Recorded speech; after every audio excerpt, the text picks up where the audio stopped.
Hola, vamos a desarrollar en este video los cuidados de enfermería al niño, niña y adolescente con alteraciones en su sistema renal y genitourinario.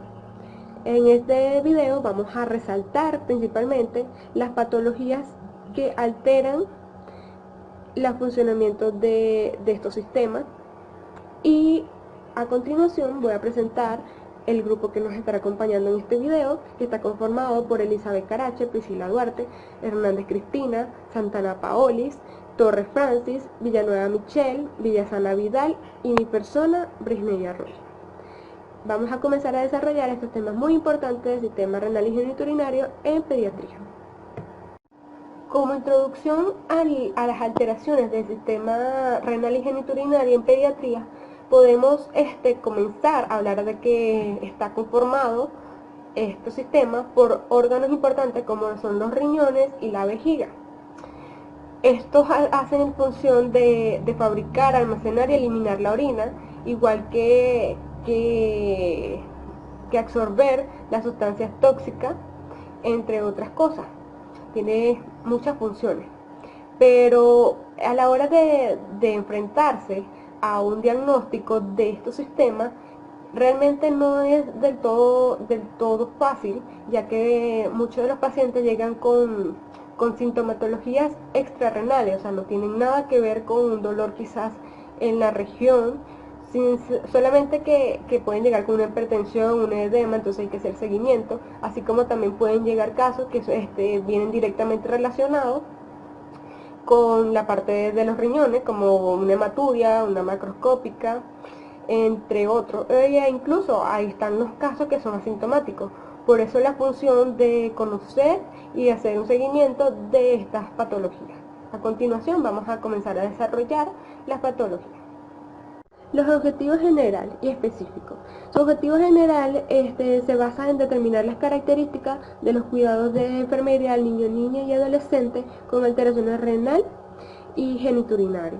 Sus objetivos específicos son identificar las principales patologías del sistema genitourinario, enfocar los principales signos y síntomas de las alteraciones del sistema renal y genitourinario en niño, niña y adolescente.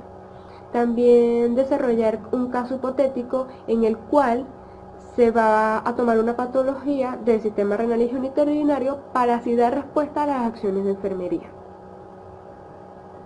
Los objetivos general y específicos que vamos a desarrollar en este contenido se basan en torno a las patologías del sistema renal y genitourinario en pediatría y vamos a implementar también las acciones de enfermería, tal como las patologías que vamos a desarrollar son la síndrome nefrótico, la glomerulonefritis, la insuficiencia renal aguda y crónica, las infecciones urinarias, la enuresis, la hipospadia, la epispadia, el riñón poliquístico, la hidronefrosis, el tumor de Wills, la pielonefritis, y vamos a desarrollar un caso clínico donde vamos a enfocar las acciones de enfermería y en el cual va a llevar un cuadro analítico y un plan de cuidado. Y para concluir vamos a dar un resumen de nuestro trabajo de los sistemas renales y genitourinarios. Hola, voy a darles un resumen de la información sobre el síndrome nefrótico. El síndrome nefrótico es una patología del sistema renal y genitourinario que se caracteriza principalmente por la presencia de proteinuria. La proteinuria, para hacer un breve resumen, es la presencia de proteínas en la orina. Esto también con relación a la albumina. Todo esto tiene relación a la hiperproteinemia, que es cuando existe un daño a nivel de los riñones y esto hace que se acumule o se filtre la proteína y complique la situación. Y también la hipoalbuminemia. La hipoalbuminemia es la ausencia de albumina en la circulación sanguínea. Todo esto suele acompañarse de edema y dislipemia. La dislipemia es la presencia o la acumulación de líquido. Su etiopatogenia o etiología todavía no está del todo aclarado. ¿Esto por qué? Porque realmente no se sabe, pero lo más similar es que tenga relación a la permeabilidad de la proteína, lo que hace que exista la proteinuria y haga daño en el funcionamiento de los órganos del sistema renal y genitourinario. Como signos y síntomas del síndrome nefrótico se presentan edema a nivel de los tobillos, dorso, labios mayores, incluso en la espalda. También forman la cerca, esto a través de la acumulación de líquidos y hace un trasudado pleural relacionado con una astitis. La acumulación de líquido también hace que aparezcan oliguria y ganancia de peso. Sus pruebas de diagnóstico, esto se diagnostica a través del seguimiento de la proteinuria masiva, la creatinina y ya bien sea según la investigación de la micción aislada. Su tratamiento va a depender principalmente de una buena alimentación con un estilo de vida que vaya a la par, también un tratamiento para las edemas que se basa en el empleo de diuréticos. También podemos decir que el síndrome nefrótico tiene un tratamiento incluso antes de esperar una biopsia, y todo esto lleva a hacer un buen tratamiento o un buen cuidado del síndrome nefrótico. Entre las complicaciones del síndrome nefrótico tenemos que comparar o tener en cuenta que las complicaciones van a variar tanto del tiempo en el que se padezca el síndrome nefrótico y el rechazo que tenga el paciente pediátrico al tratamiento, como las complicaciones que tiene la misma enfermedad, ya sea las complicaciones que tienen para recalcarlo, que tienen la enfermedad porque son etiológicamente de ellas, y las que son por el tiempo y las que va desarrollando porque va rechazando el tratamiento. Entre los cuidados de enfermería para cuidar el síndrome nefrótico, para tratarlo, debemos controlar los signos y frecuencia respiratoria y pulmonar, todo esto como un control básico de cualquier paciente, incluso de un paciente que no tenga una patología del sistema renal y genitourinario. También controlar el peso diariamente, esto debido a la acumulación de líquido, lo que comentamos anteriormente, y la ganancia de peso que se adquiere. También controlar la diuresis y la valoración de las características de la orina, y lavado ocular con suero fisiológico. Estos son uno de los cuidados que se merita principalmente en un paciente pediátrico con algún sistema renal y genitourinario, en este caso el síndrome nefrótico. Muchas gracias. Buenos días, mi nombre es Elizabeth Carachi. Les voy a hablar sobre la glomurunefritis. Su definición de la glomurunefritis aguda postinfecciosa traduce en una lesión inflamatoria no supurativa de predominio glomerular, desencadenada por una amplia variedad de gérmenes en un proceso patológico, donde la inmunidad humoral y celular juega un papel fundamental en la lesión renal.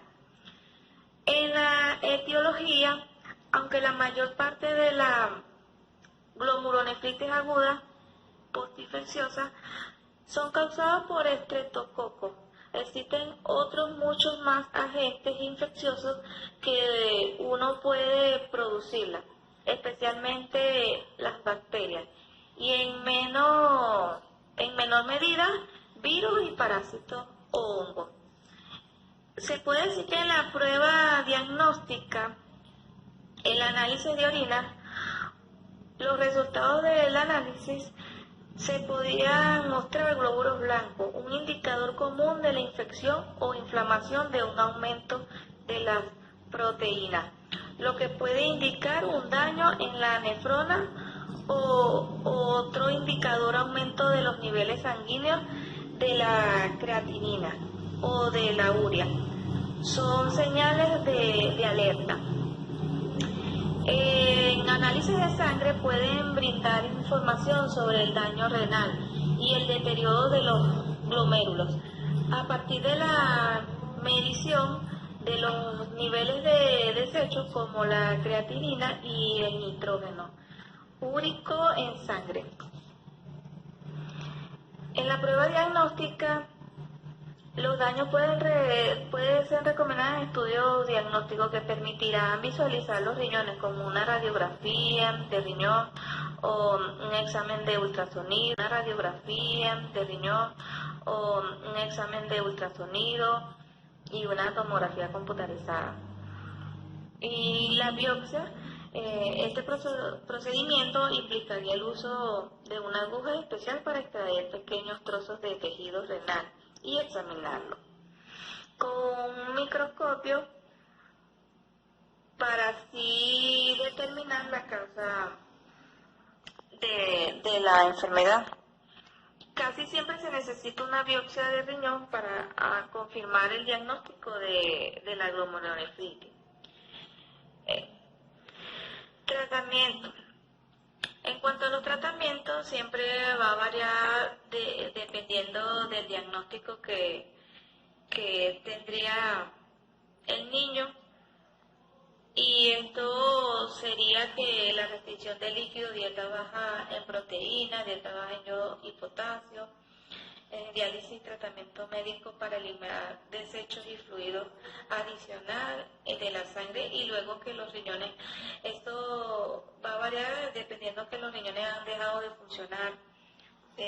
Su factor de riesgo, la glomerulonefritis, puede dañar los riñones hasta el punto que estos pierden su capacidad de filtrado.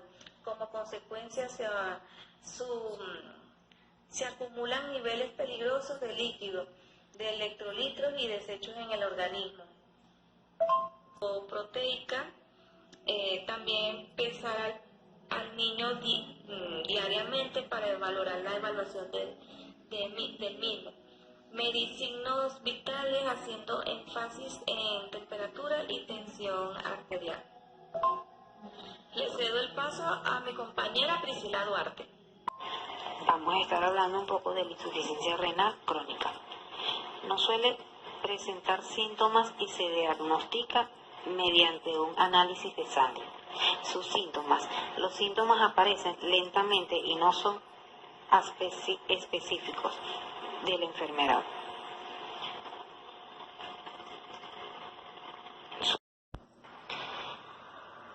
También podemos encontrar la insuficiencia renal aguda postrenal.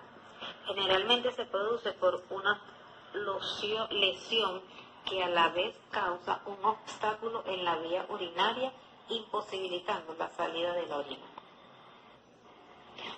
Sus signos y síntomas: disminución del volumen de orina excretado, diuresis, aunque a veces se mantiene estable, retención de líquido, causa hinchazón en las piernas, los tobillos o los pies, falta de aire.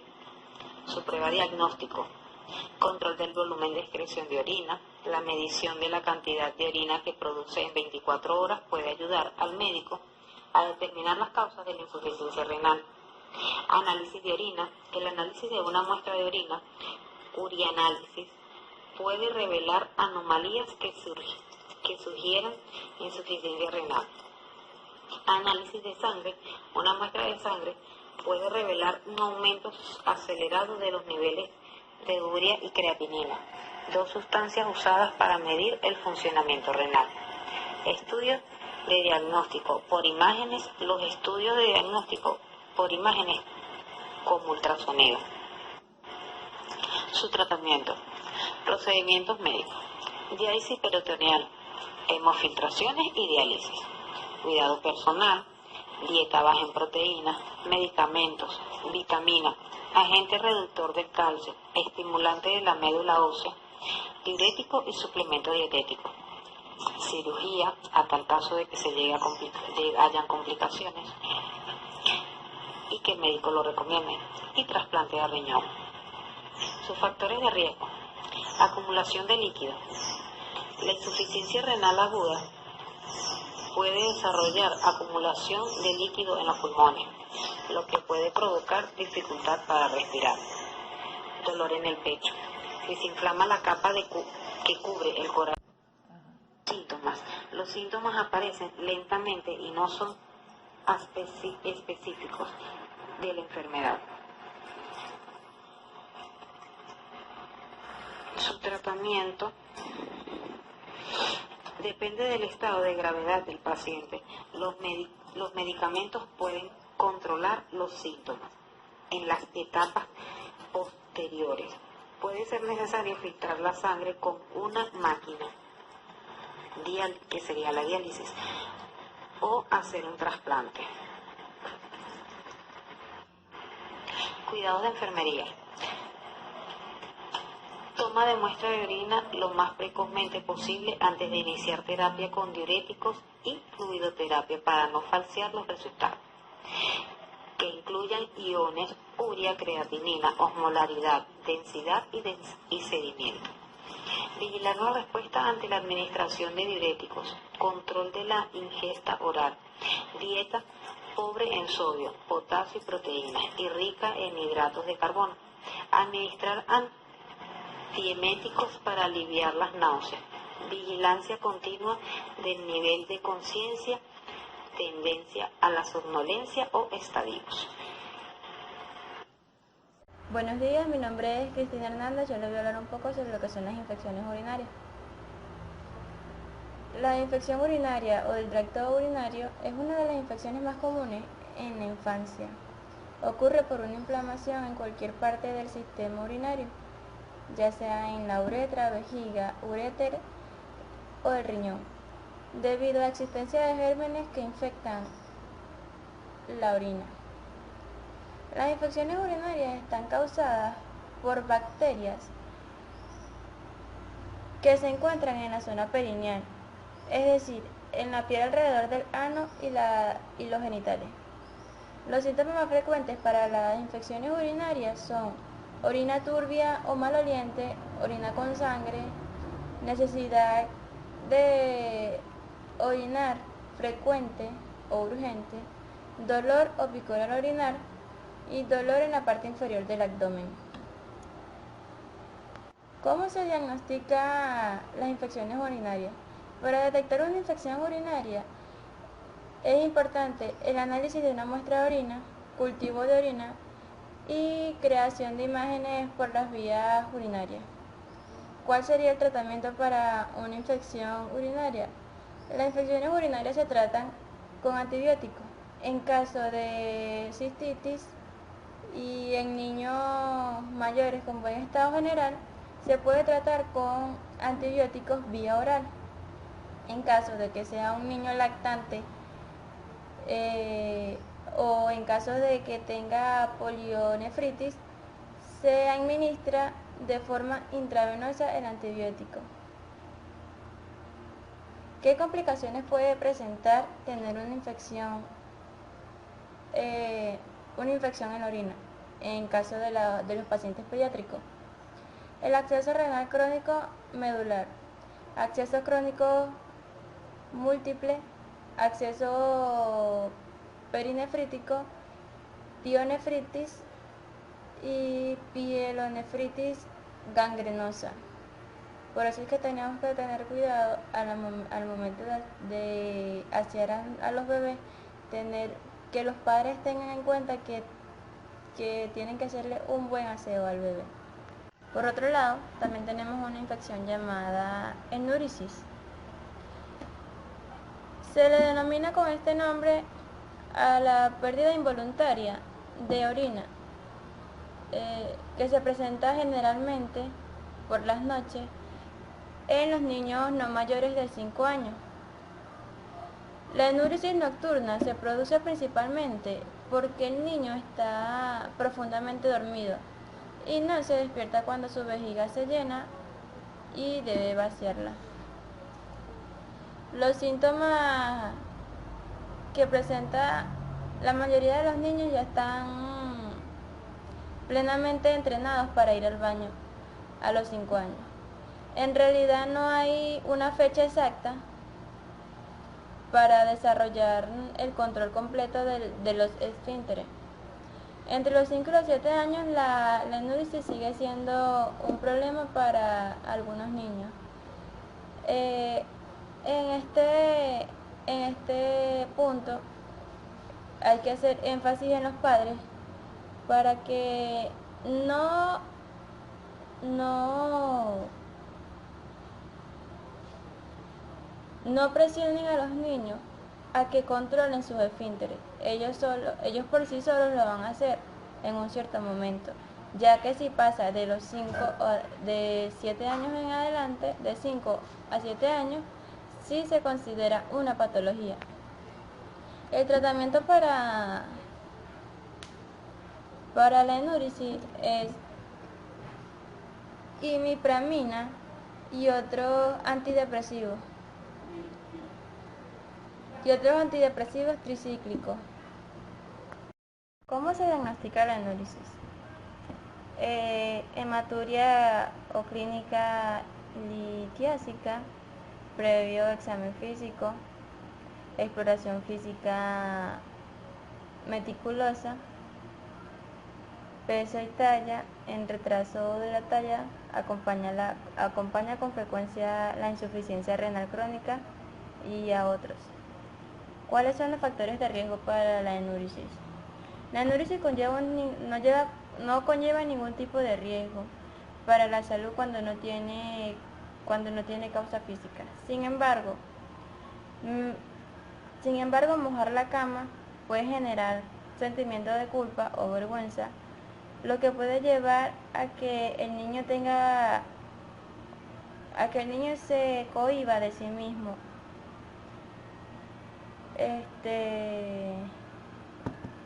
En cuanto al cuidado de enfermería para estos pacientes, la existencia de polidiapsia o polifaxia, volumen de orina emitida por las micciones,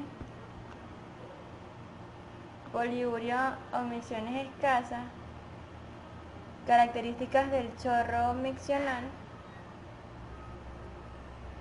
y capacidad de retener y presencia de incontinencia urinaria diurna. Hipospadia es un defecto de nacimiento en los varones, en el cual la uretra no se encuentra en el lugar correcto, sino que se encuentra en la parte inferior del pene en vez de estar en la punta.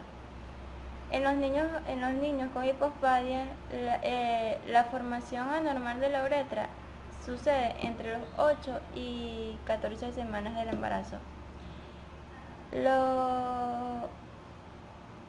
Las causas no están determinadas con certeza.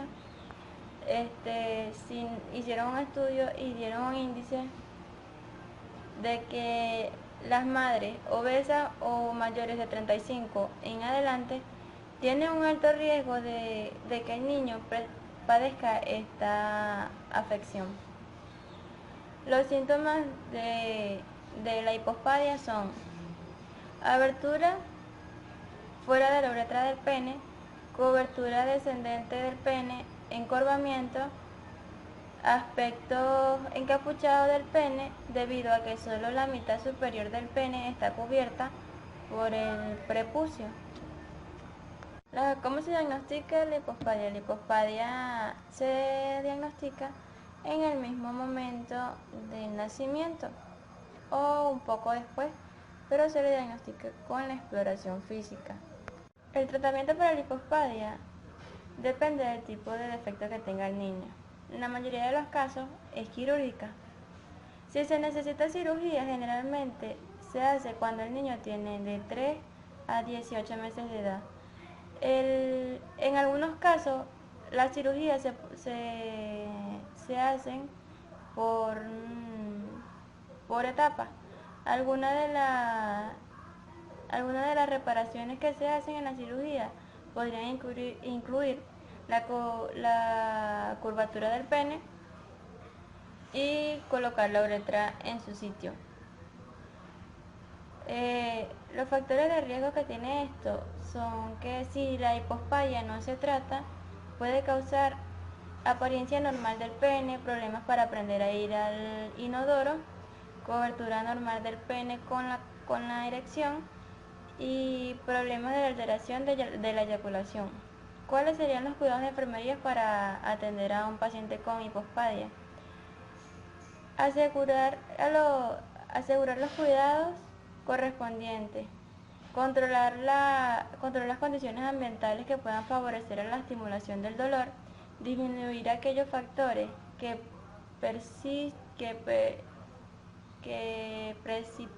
precipiten a un aumento del dolor y proporcionar al paciente y a sus padres tratamiento farmacológico para obtener un control del dolor óptimo. Epispadia es una anomalía poco frecuente que se presenta al nacer. En esta afección, la uretra no se desarrolla en un tubo completo. La uretra, como bien sabemos, es el conducto por el cual sale la orina del cuerpo. Las causas de la epispadia se desconocen. Puede ocurrir debido a que el hueso púbico no se desarrolla apropiadamente. Se presenta conjunto con otra anomalía congénita poco frecuente llamada ectrofagia vesical. En esta anomalía congénita, la vejiga está expuesta a través de la pared del abdomen. Los síntomas que presentan son los siguientes: abertura normal del cuello de la vejiga hasta la zona por encima de la abertura normal de la uretra, reflujo de la orina hacia el riñón que puede producir nefropatía por reflujo y también puede producir hidronefrosis, incontinencia urinaria e infecciones urinarias. ¿Cómo se diagnostica la epispadia? La afección ocurre con más frecuencia en los niños que en las niñas y casi siempre se diagnostica al momento del nacimiento o poco después. ¿Cuál es el tratamiento para la epispadia? En la epispadia es complejo y quirúrgico. La cirugía en ocasiones son múltiples intervenciones, requerirá la corrección de la incontinencia, quitar la cuerda que endereza el pene y extender la uretra hacia el glande. ¿Cuáles son los factores de riesgo para la epispadia? Reflujo de orina hacia el riñón. Puede causar nefropatía por reflujo e hidronefrosis, incontinencia urinaria, infecciones urinarias e ensanchamiento del hueso púbico. Buenos días, mi nombre es Paul Santana y yo le voy a hablar sobre la anegesia renal. Es una malformación que se deriva de la ausencia de uno o de ambos riñones. Sucede en la edad inicial del desarrollo embrionario. Imposibilita de los riñones. Se desarrolla de forma incorrecta. La etiología. La anegesia renal unilateral puede estar causada por mutaciones de muchos genes. Entre ellos tenemos los que salen aquí. También se ha prescrito en algunos casos que la anegesia renal bilateral está causada por mutaciones. En signos y síntomas tenemos la uriguria menor de 500 ml de orinas al día, como la anuria y la poliuria. La náusea en vómito, la confusión, la fatiga, la acidosis, debilidad muscular, formación de edema, aumento de la sangre en la urea, en la creatinina, en los electrolitos como el potasio. En la prueba de diagnóstico se realiza una ecografía que define la alteración anatómica que permite apreciar la HN. Si hay una historia de IETU, se debe realizar un CUMS para determinar si existe un RBU y la creatinina permite evaluar la función renal. Si está elevada, se debe realizar un DMSA para medir la FRD y destacar las cicatrices renales. En pacientes con HN no debería RBU, debe realizar su MAG3. En los tratamientos, este depende del tipo uroteroceles, de modo de presentación. La mayoría de los pacientes precisa cirugía, la primera opción terapéutica, en la posición endoscópica. con un éxito de 90%. En los oroceres intervesicales es el 50% de los ectópicos. Y sin esta falla se debe realizar una reconstrucción de cirugía abierta. Factores de riesgo: insuficiencia renal súbita en uno o ambos riñones, sangrado que puede ser menor o intenso hematológico del riñón, insuficiencia renal crónica en uno u ambos riñones, infección peritoneo, sepsis o dolor, estenosis de la arteria renal, hipertensión renal. En los cuidados de enfermería tenemos control y síntomas vitales, control de peso diariamente, control de diúresis y valorar la característica. Mantener los cuidados de la piel y de los pliegues cutáneos o colocación del niño en posición. Buenos días, mi nombre es Francis Torres y les vengo a hablar sobre la patología riñón poliquístico. El riñón poliquístico o poliquistosis renal es una enfermedad genética que se transmite a través de un gen dominante que se influye en el desarrollo embrionario del riñón, donde se caracteriza por la presencia de numerosos quistes, siendo estos unos sacos redondos no cancerosos, que contienen fluidos o líquidos. Se forman principalmente dentro de los riñones, específicamente en los túbulos del riñón. Su etiología: la poliquistosis renal autosómica recesiva o poliquistosis renal infantil es una forma hereditaria rara que se da entre 1 de 20.000 nacimientos y se caracteriza por la asociación de quistes renales bilaterales y fibrosis hepática. Hay 4 tipos de ellos. Se encuentra la formación perinatal, que esta se encuentra presente al nacer, la formación neonatal, que ocurre dentro del primer mes de vida, la formación infantil, que ocurre cuando el niño tiene de 3 a 12 meses de edad, y la forma juvenil ocurre después de que el niño tiene el año. Sus signos y síntomas es la hipertensión, hematuria, pesadez o dolor de espalda, dolor a los costados o en el abdomen, infección en las vías urinarias y cálculos en los riñones. En los diagnósticos se pueden encontrar las ecografías, las tomografías y las resonancias magnéticas. Con estas pruebas se pueden detectar el tamaño y la cantidad de quistes que tienen los riñones y evaluar la cantidad de tejido renal sano. Los factores de riesgo es una fibrosis hepática, pronóstico habitual, variable de muerte en lactancia o en la infancia. En el tratamiento, en la ruptura de infección de los quistes con reposos líquidos y antibióticos. En la prevención de la litiasis con el citrato potásico y el tratamiento médico habitual en las insuficiencias renal crónicas. En los cuidados de enfermería se encuentra la relación paciente-madre, controlar los signos visuales, frecuencia respiratoria, pulmonar, presión arterial, haciendo énfasis aquí, y las temperaturas. Controlar las diúresis y valorar las características de la hematuria y la administración de tratamiento para calmar el dolor. A continuación les vengo a hablar sobre la patología hidronefrosis, que es la distensión de la pelvis y los cálices renales por la acumulación de la orina, generalmente debido a una obstrucción de origen congénito de flujo urinario. La etiología: la hidronefrosis se produce por una obstrucción en el conducto que conecta el riñón a la vejiga, el uréter. Puede deberse a los cálculos renales, infecciones, agrandamiento de la próstata o coágulos de sangre o tumores. En los signos y síntomas, los síntomas incluyen dificultad para orinar y dolor lateral en el abdomen o en la ingle. El tratamiento puede incluir el uso de antibióticos si hay una infección.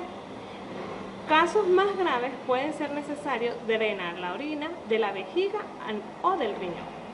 En las pruebas diagnósticas existen los exámenes de imagen por ecografía, los análisis de sangre, los análisis de orina, una radiografía especial de las vías urinarias. En el tratamiento de la hidronefrosis se encuentra la observación y la espera vigentes de los signos y síntomas, la prevención y tratamiento de infecciones de las vías urinarias y la cirugía.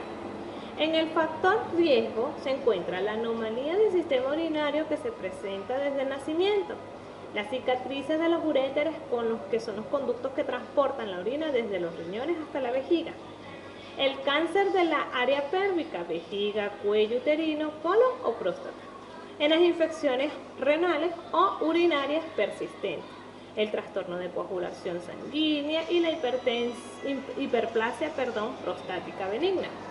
En los cuidados de enfermería se encuentra el rol enfermera, paciente y madre, controlar los signos vitales como lo son las frecuencias respiratorias, pulmonar, presión arterial y temperatura.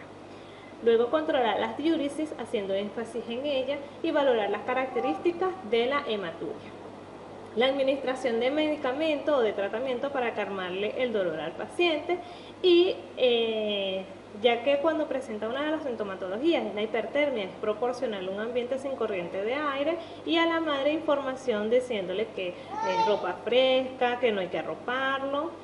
Bueno, esta es toda mi experiencia y le doy el pase a mi compañera Villanueva Michelle. Buenos días, mi nombre es Michelle Villanueva y hoy vengo a hablarles sobre el tumor de Willis. El tumor de Willis es un cáncer de riñón muy frecuente en los niños, también se les conoce como nefroblastoma. Este tumor se manifiesta normalmente como una masa palpable en la zona del abdomen. Suele ser indolora y unilateral. Signos y síntomas. Los signos y síntomas del tumor de Willis varían mucho y algunos niños no presentan los síntomas evidentes. Entre los síntomas podemos encontrar una masa palpable que puede sentirse en la zona del abdomen, acompañada de inflamación abdominal y dolor abdominal. Otros signos que podemos encontrar son la fiebre, la sangre en la orina, náuseas o vómitos, estreñimiento, pérdida del apetito, dificultad para respirar o incluso hasta la presión alta. Etiología. No queda claro qué causa exactamente el tumor de Willis. Solo se sabe que este cáncer comienza cuando las células producen anomalías en el ADN, específicamente en la zona del riñón. Pruebas diagnósticas. Entre las pruebas diagnósticas podemos encontrar lo que es la exploración física, análisis de sangre y de orina. Otro tipo de pruebas diagnósticas son las de imágenes y la estadificación del cáncer. Y otro tipo de pruebas que podemos encontrar es la historia clínica. Los estadios ayudan a determinar las opciones de tratamiento. Son 5 estadios, los cuales son estadio 1, presentan el 43% de los pacientes. En este estadio, el cáncer solo se encuentra en un riñón, está totalmente contenido dentro de este y puede extirparse por completo mediante cirugía. Estadio 2, presentan el 20% de los pacientes. El cáncer se ha propagado a los tejidos y a las estructuras que se encuentran más allá del riñón, afectados como las grasas o los vasos sanguíneos cercanos, pero todavía es posible extirparlo por completo mediante cirugía. Estadio 3, presentan el 21% de los pacientes. En este estadio existe una afectación tumoral abdominal. Los ganglios linfáticos del abdomen o de la pelvis pueden estar afectados, el tumor penetró en la superficie peritoneal, se quedan restos tumorales tras la cirugía o se produce un derrame tumoral antes o durante la cirugía. Estadio 4, presentan el 11% de pacientes. Existe diseminación por vía sanguínea o pulmones, hígado, hueso o cerebro y metástasis ganglionares fuera de la zona abdominal. Estadio 5, presentes en el 11% de los pacientes. En este estadio final, las células cancerosas se encuentran en ambos riñones, es decir, que el paciente presenta un cáncer bilateral. Factores de riesgo. Algunos de los factores que pueden aumentar el riesgo de padecer tumor de Willis son la raza afroamericana. Los niños afroamericanos corren un riesgo ligeramente mayor de tener un tumor que los niños de otras razas. Los niños asiático-americanos parecen tener un riesgo menor que los niños de otras razas. Antecedentes familiares de tumor de Willis. Si alguien en la familia del paciente ha presentado este tumor, es posible que el hijo tenga un riesgo más elevado de contraer la enfermedad. El tumor de Willis tiene mayor incidencia en los niños que presentan ciertas anomalías o síndromes al nacer. Entre ellos podemos encontrar la aniridia. El iris, la parte del color del ojo, se forma de manera parcial o está ausente. La hemihipertrofia quiere decir que significa que un lado del cuerpo o una parte de este es mucho más grande que el otro lado. El tumor de Willis puede producirse como parte de los síndromes raros, entre ellos tenemos el síndrome de Ward. Este síndrome comprende el tumor de Willis, la aniridia, las anomalías en el sistema urinario y los genitales, así como discapacidades mentales. El síndrome de Dennis-Darch. Este síndrome comprende el tumor de Willis, enfermedades renales y pseudohermafroditismo masculino, por el cual un niño nace con testículos pero presenta características femeninas. Síndrome de Wedwig-Wiedemann.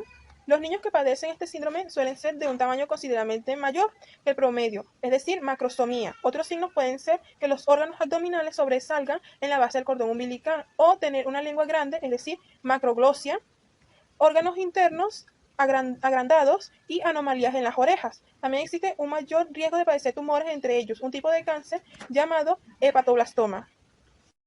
Tratamiento. El tratamiento puede incluir la resección quirúrgica, quimioterapia y radioterapia, cuidados de enfermería. Normalmente los pacientes pediátricos que despiertan después de una cirugía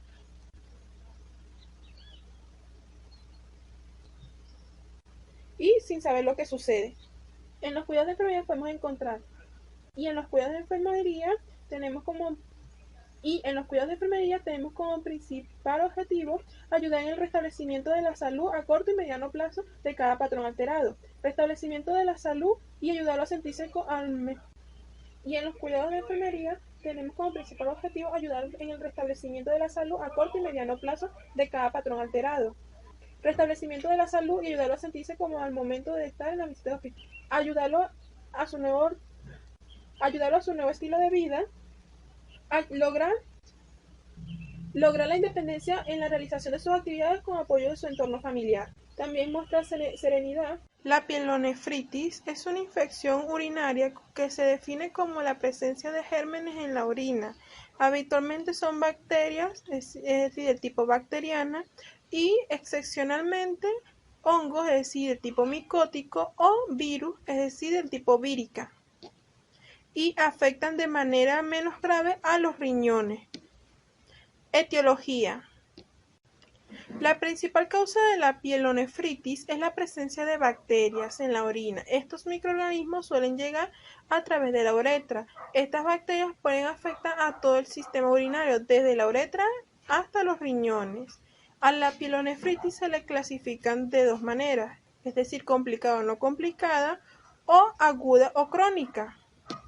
Signos y síntomas. Los principales signos y síntomas de esta enfermedad, de infección, son los escalofríos, la fiebre generalmente mayor a 38 grados, dolor en la espalda, náuseas, vómito, disuria, es decir, dificultad miccional o dolor en la micción, frecuencia miccional aumentada, micción de escasos volumen, sensación permanente de deseo miccional y a veces presencia de sangre en la orina. Pruebas diagnósticas. Diagnosticar este tipo de enfermedad no es fácil. Para un correcto diagnóstico, el urólogo especialista deberá tener en cuenta el estado general de salud del paciente. Para ello se realiza un examen completo, es decir, presión arterial, frecuencia cardíaca, respiración y temperatura. Para confirmar o descartar la presencia de las bacterias en el tracto urinario, se realizan exámenes de orina, el cultivo de la orina en medios de crecimiento apropiados. También otro tipo de diagnóstico alternativo es el diagnóstico por la imagen, es decir, los rayos X, simple, abdomen, ecografía, urografía intravenosa. Tratamiento. El tratamiento principal y de elección de la pielonefritis, tanto aguda como crónica, es siempre el uso de antibióticos. Pero esto dependerá del tipo de bacteria. No existe solo un tipo de tratamiento específico para la pielonefritis. El tipo de tratamiento dependerá, como ya dije, del tipo de bacteria. Si no se trata a tiempo y correctamente, esta infección puede evolucionar a una insuficiencia renal y terminal y necesitar hemodiálisis. Factores de riesgo. Existen diversos factores de riesgo para esta infección. Varían en circunstancias que aumentan las posibilidades de infectarse con este tipo de bacterias, el uso o aplicación de catéteres, la presencia de litasis o cálculos renales, son algunos de los principales factores de riesgo. Otros factores relacionados o de riesgo son el reflujo, la orina vesical ingresa de nuevo, de manera que la válvula vesicoureteral es sobrepasada en sentido ascendente, las obstrucciones por malformaciones o lesiones adquiridas, como tumores, factores metabólicos del tipo, por ejemplo, la diabetes, la inmunodepresión, los inmunosupresores y factores quirúrgicos. Cuidados de enfermería. Promoción de la salud, control de riesgo de procesos infecciosos, manejo de la conducta, instruir al paciente sobre la importancia de una buena higiene, monitoreo constante de los signos vitales, apoyo emocional y la valoración de ingresos y egresos de líquidos. Buenas noches, mi nombre es Vidal Villasana. Les voy a hablar sobre los procesos de enfermería en pacientes pediátricos con patología renal genitourinaria. Existen diversas manifestaciones clínicas en las enfermedades renales. El proceso de enfermería depende de la clasificación de ellas, partiendo desde valoración, diagnóstico, acciones y evaluación. Punto 1. Valoración. Los signos de enfermedades genitourinarias no son tan claras en muchos casos y ameritan ser explorados. Los niños y lactantes no pueden expresar verbalmente si sienten disuria. Ver episodios de irritabilidad sin explicación.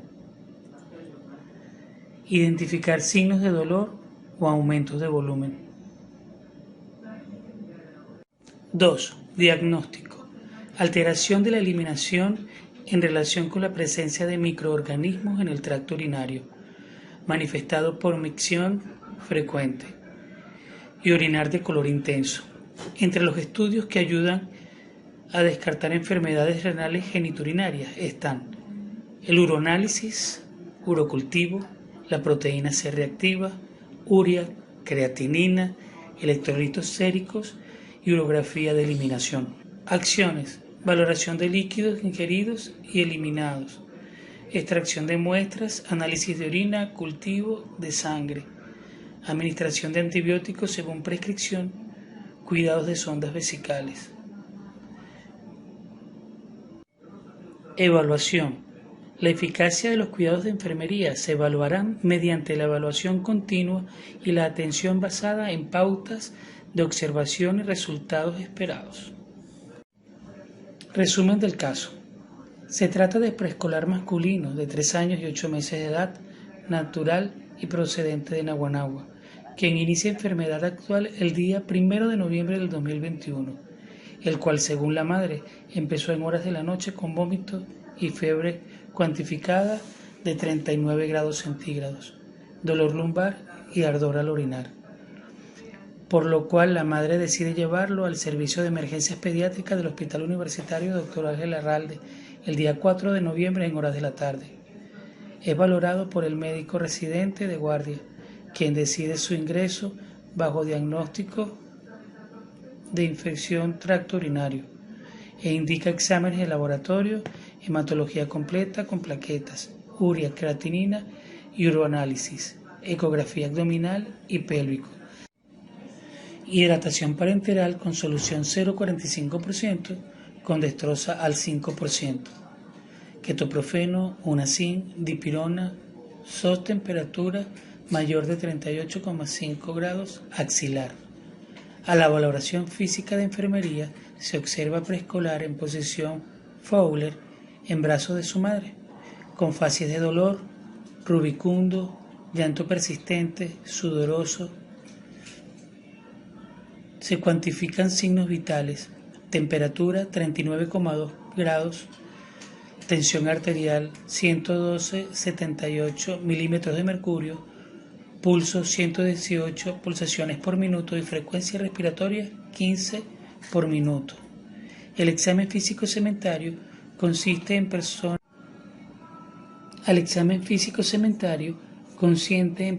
tiempo y espacio, Glasgow 15, facies dolorosa, rubicunda, piel morena caliente al tacto, turgencia cutánea, dolor moderado en región lumbar, émesis presente de contenido alimenticio acompañados de flujo gástrico. Madre refiere: estoy preocupada por la salud de mi hijo, no ha querido comer nada y cuando lo hace vomita al rato. Dice que le duele el pipí cuando orina y desde hace días me dice que le duele la espalda. Él llora mucho porque dice que le duele. Lo llevé a los cubanos y le mandaron diclofenac, pero yo veo que eso no le hace nada. En la casa varias veces tuvo fiebre. Yo le di el tratamiento que le indicaron, pero se lo quitaba y al rato volvía a tener fiebre. Lista de diagnóstico real: hipertermia relacionada con procesos infecciosos, leucocitos en 17.000 gramos decilitros, manifestados en elevación de la temperatura corporal en 39,2 grados centígrados, fase rubicunda, dolor moderado relacionado con procesos infecciosos, pielonefritis, manifestado por fases de dolor y llanto persistente. Deterioro de la eliminación urinaria relacionado con la infección del tracto urinario, evidenciado por disuria. De riesgo de déficit de volumen de líquidos relacionados con la pérdida insensible, émesis y sudoración. 3. Posibles complicaciones: sobreinfección, absceso renal, inflamación del conducto uretral, estenosis uretral. Cuadro analítico. Datos subjetivos. La madre refiere: en la casa varias veces tuvo fiebre. Yo le di el tratamiento que le indicaron, pero se quitaba y al rato volvía a tener fiebre. Tenemos los datos objetivos. A la valoración física de enfermería se le observa preescolar en posición Fowler en brazos de su madre, con facies de dolor, rubicundo, llanto persistente, sudoroso. Se cuantifican signos vitales en temperatura en 39,2 grados centígrados, tensión arterial en 112, 78 milímetros de mercurio, pulso 118 pulsaciones por minuto y frecuencia respiratoria en 15 por minutos. Tenemos el patrón aleatorio, que sería nutricional y metabólico. Tenemos el patrón alterado, que sería nutricional metabólico. Clase: termorregulación. Dominio: la seguridad, dominio, protección. Diagnóstico de enfermería: hipertermia relacionada con procesos infecciosos, leucocitos en 17.000 gramos decilitros, manifestado en elevación de la temperatura corporal en 39,2 grados centígrados y fase rubicunda. Tenemos el plan de cuidados. Las características de Bernard, según ella, nos indica que el plan de cuidado de enfermería va dirigido al niño, a la madre y al entorno que los rodea. También tenemos el diagnóstico de enfermería, que entre ellos está la hipertermia relacionada con el proceso infeccioso de leucocitos en 17.000 gramos sobre decilitros, manifestado en la elevación de la temperatura corporal en 39,2 grados centígrados y las fases rubicundias. Entre esos tenemos el NOC, que sería el tratamiento de la hipertermia. Al término de 2 horas se evidencia disminución de la temperatura corporal de 39,2 grados centígrados a 37 grados centígrados. También tenemos el NIT, que son las intervenciones de enfermería. Estas las podemos clasificar en establecer relación terapéutica niño, madre, enfermero, monitorearle los signos vitales cada hora durante la guardia, aplicarle al paciente